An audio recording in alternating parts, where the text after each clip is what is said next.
Hello everyone, আসসালামু আলাইকুম। Welcome my channel Sharmin Akter another blog video.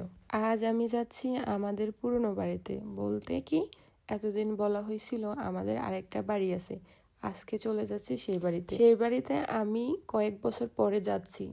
আমার সেই বাড়িতে তেমন একটা যাওয়া হয় না, আমি সেই বাড়িতে থাকি না। আমাদের দাদা দাদু মারা যাওয়ার পর থেকে সে বাড়িটা পরিত্যক্ত হিসেবে পড়ে আছে। আগের যুগের দাদা দাদিরা বলতো, আমরা যখন থাকবো না দেখবা কেউ কারোর সাথে ঠিকঠাক মিল থাকবে না। আজ আসলে সত্যি তাদের কথাগুলা বাস্তবতা প্রমাণ পেয়েছি। ভাইয়ে ভাইয়ে সম্পর্ক ভালো থাকে না জায়গা জমি নিয়ে, সম্পদ নিয়ে। সেই সম্পদের কারণে ভাই ভাইয়ের সম্পর্কগুলো নষ্ট হয়ে যায়। খেয়াল করে দেখতে পাইতেছেন আমি অনেক দূর হেঁটে হেঁটে যাচ্ছি, তারই মধ্যে একটি রিক্সা বা অটো কোনো কিছুই আমি পাই না। কথায় আছে, কপাল খারাপ হলে সব দিক থেকে হয়। আপনারা দেখতেছেন যে চটপুরি বানাচ্ছে, এই চটপুরি আমাদের ছোটবেলা থেকে, মানে আমি যখন মাদ্রাসা পড়তাম আর কলেজে পড়তাম তখনকার থেকে ওনাকে দেখে আসছিলাম চটপুরি বানায়।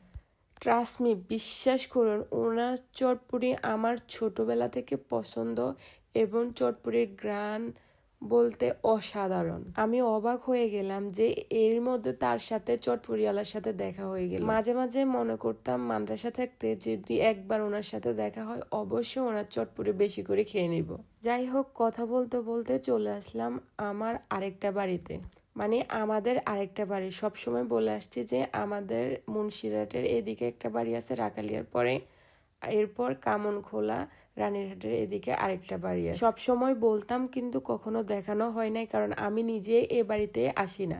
2-1 বছর পরে হয়তো একবার আসা হয়। দাদা মারা গিয়েছিলেন ছোটবেলায়, আমি যখন ছোট ছিলাম তখনই মারা গিয়েছে, এবং দাদু মারা গেছিল প্রায় কয়েক বছর আগে। তো দাদু মারা যাওয়ার পর থেকে সম্পূর্ণ বাড়িতে কেউ থাকে না। যখন দাদু থাকতো তখন এই বাড়িটিতে সবাই কম বেশ আসা যাওয়া করত। বেশিরভাগই এই বাড়িগুলা পরিত্যক্ত হিসেবে পড়ে আছে, এবং কি আপনারা নিজেরাই দেখতে পাইতেছেন। এরই কারণ হলো আমার মেজো কাকা ছাড়া এই গ্রামের বাড়িতে কেউ থাকে না, সবাই লক্ষ্মীপুর মেন শহরে থাকে।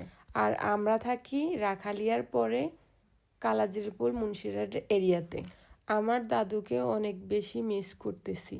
দাদা আর দাদু যখন না থাকে এই পৃথিবীতে, তখন এই পৃথিবীটা আরো কিছুটা রিয়েলাইজ করা যায়। দাদা আর দাদু না থাকলে তাদের সন্তানের মিল কখনোই বেশিরভাগই থাকে না। 100-র মধ্যে 80টা ফ্যামিলিতে এ ধরনের ঘটনাগুলো ঘটে আসে।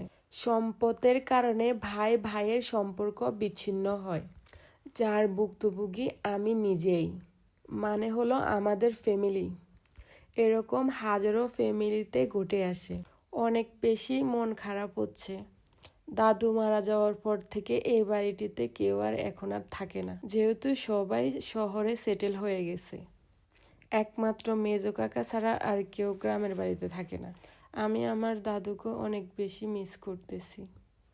কেমন এমন হয় না, যারা যায় তারা কেন আর ফিরে আসে না। যাই হোক, এবার চলে আসলাম মেজো কাকার ঘরে। মেজো কাকার ঘরে আসলে বোনেদেরকে মিস করি। বোনেদেরও বিয়ে হয়ে গেছে, বোনেরা না থাকার কারণে আরো বেশি মন খারাপ হইতেছে। বোনেরা বিয়ে করে শ্বশুর বাড়িতে সবসময় থাকে, বাপের বাড়িতে কম আসে। বিয়ে হয়ে গেলে সবাই আলাদা হয়ে যায়, দূরে চলে যায়, আর থেকে যায় স্মৃতি। এখন চলে আসছি মেজো কাকা আর বাড়িতে। এখন মেজো কাকার সাথে দেখা করব। ছোট কাকা থাকে লোক, মেজো কাকার মেয়েরাও নাই। খুব মন খারাপ আমার, তারপরেও ভালো লাগে না। কিছুক্ষণ বসেছিলাম, এদিক সেদিক ঘুরে বেড়া করলাম। কেমন জানি একটা একাকিত্ব, অসহায় দূরত্ব মনে হচ্ছিল। আপনাদের বলা হয় নাই আমার প্রচন্ড জ্বর ঠান্ডা। আপনারা আমার ভয়েস ক্লিয়ার ঠিকঠাক শুনতে পাচ্ছেন কিনা? আজকের ভিডিওটি এ পর্যন্ত। পরবর্তী ভিডিওতে আপনাদের সাথে আবারও দেখা হবে। আসসালামু আলাইকুম, ভালো থাকবেন সবাই।